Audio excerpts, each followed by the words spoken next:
Ipinaabot ni BTA Deputy Speaker Attorney Ishak Mastura ang kanyang pagbati kay Dr. Ismael Ramalan Dimaren, ang Medical Center Chief 2 ng Cotabato Regional Medical Center o CRMC, matapos gawaran ng Presidential Lingkod Bayan Award sa ilalim ng CSC National Gawad Lingkod Bayan sa Malacanang Palace. Ang Partners in Peace and Progress story mula kay Jen Garcia.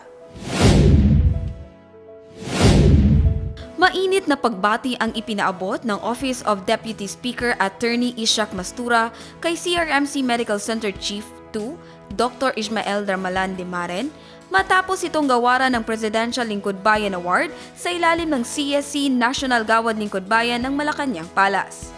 Ayon kay Deputy Speaker Mastura, ang pagkilalang ito ay patunay ng huwarang pamumuno ni Dr. Dimaren at ng kanyang matatag na dedikasyon sa inklusibo at makataong serbisyong pangkalusugan.